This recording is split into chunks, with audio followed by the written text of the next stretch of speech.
এই জালে প্রচুর মাছ আছে দেখেন। আমি সেই জাল থেকে মাছগুলো করে আলাদা করে নিয়েছি। অনেক মাছ জালে শুধু কই, চিংড়ি আর বড় মাছ ধরছিল দেখেন কতগুলো মাছ। এই মাছগুলো দিয়ে আজকে আপনাদের রেসিপি করে দেখাবো এই জাল থেকে দেখেন।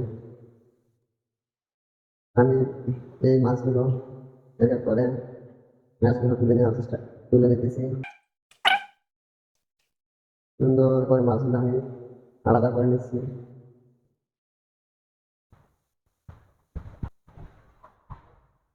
আমার মাছ কাটা শেষ, এখন মাছগুলো আমি ধুইতে নিয়ে যাবো।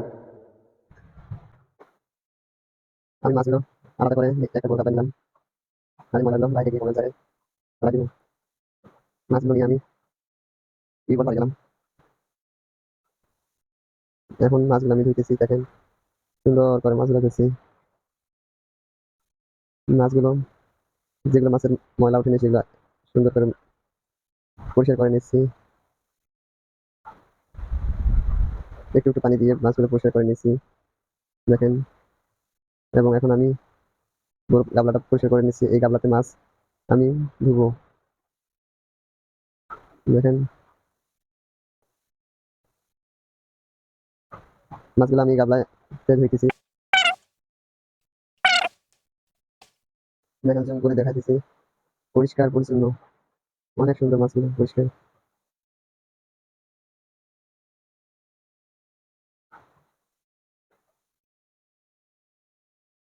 আবার মাছ ধুতে করা শেষ, এখন আমি মাছগুলো নিয়ে যাবো। এই দেখেন, এখন আমি মরিচ গুলো বোটগুলো আলাদা করে নিচ্ছি এক এক করে। মরিচ আমি কোম্পানি আলাদা করে নিয়ে এখন পিস বাটবো দেখেন। এটাকে আমাদের এখানে পিসনি বলে, আপনাদের ওখানে কি বলে আমরা জানি না। আমি এটা দিয়ে মরিচ গুলা বাটতেছি। আমি মরিচ গুলা বাটতেছি দেখেন, সুন্দর করে আস্তে আস্তে মরিচ গুলা বেটে নিচ্ছি আমি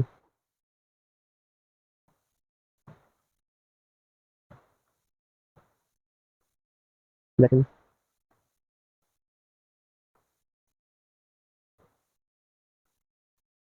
মরিচ গুলো সুন্দর করে বাটা হইলে এগুলো আমি সবগুলো হাত দিয়ে এক কাছে করে আলাদা করে নিব সুন্দর করে পিষে একদম। মরিচ গুলো এখন আমি আলাদা একটা পাত্রে রাখবো। তারপর পেঁয়াজ নিলাম 4টে। পেঁয়াজ গুলোর খোসাগুলো আমি আলাদা করে নিচ্ছি, কেটে কেটে আলাদা করে নিই দেখেন।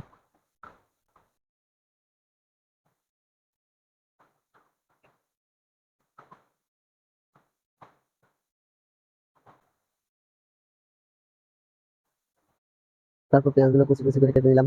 তারপর রসুনের কোয়া নিলাম 3-4টি, এবং রসুনের কোয়াগুলো আলাদা করে নিয়ে খোসাগুলো আলাদা করে নিচ্ছি দেখেন।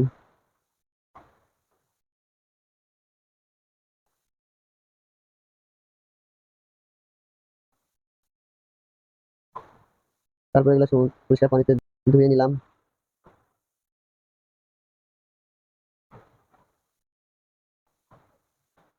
তারপর অনেকে রসুনগুলো ছেঁচে নেই, আমি না ছেঁচে বাটনে নিয়ে বাটলাম যাতে সুন্দর করে গুঁড়ো হয়।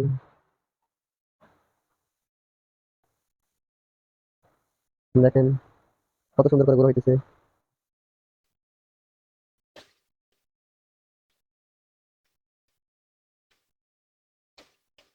এগুলো এখন আমি আলাদা একটা পাত্রে রাখবো।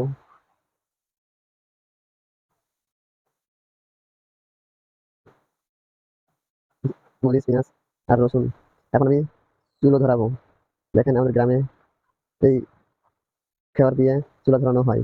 অনেক সময় শীতটা পাওয়া যায় না, যার কারণে অনেকে পাটা দিয়ে ধরায় দেখেন।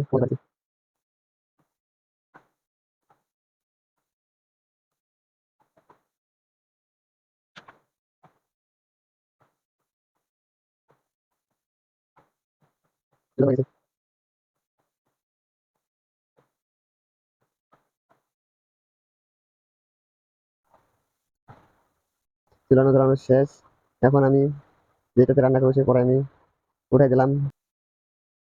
এইটাতে একটু পানি দিলাম, কারণ মাছগুলো আমি আধা সিদ্ধ করে নিব।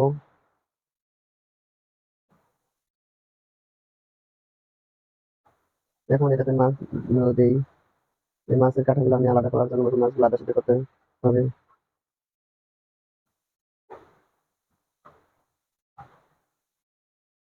তারপর ঢেকে দিলাম মাছটা একটু আধা সিদ্ধ করার জন্য। তারপর কিছু অপেক্ষা করি।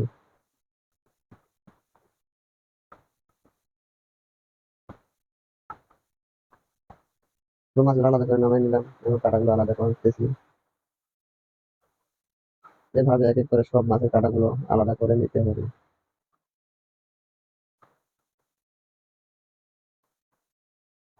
তারপর কড়াইটা আবার সুন্দর করে ধুয়ে নিয়ে আসলাম, আবার পুনরায় চুলার উপর তুলে দিলাম এবং এটি গরম হওয়া পর্যন্ত অপেক্ষা করি।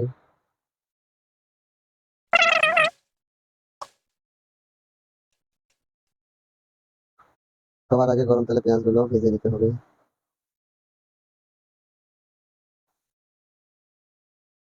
দেখুন,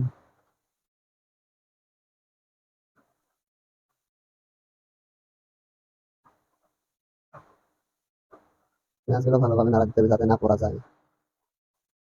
খেয়াল করতে হবে যেন পোড়া না যায়। তারপর রসুন দিলাম,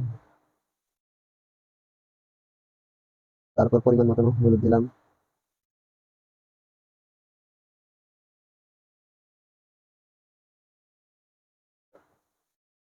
তারপর লবণ দিলাম,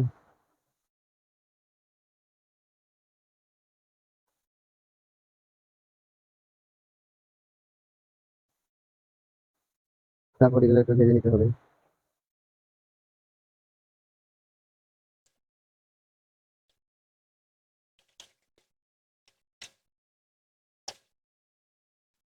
তারপর ওই মাছগুলো দিতে হবে।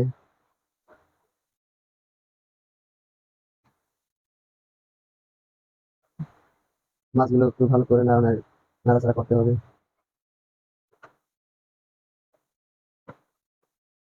সুন্দর করে নাড়াচাড়া করতে হবে। এইভাবে নাড়াচাড়া করতে হবে। তারপর পরিমাণ মতো একটু পানি দিলাম, একটু পানি দিলাম,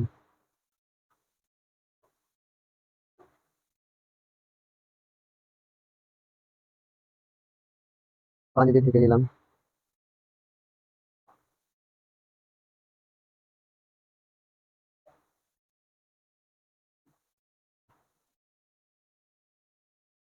তারপর পানি দিয়ে আবার মাছগুলো সুন্দর করে ভেজে নিলাম।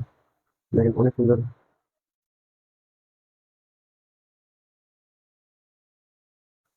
সুন্দর রান্না হয়েছে। আমি গরম মশলা দিয়ে রান্না করলাম।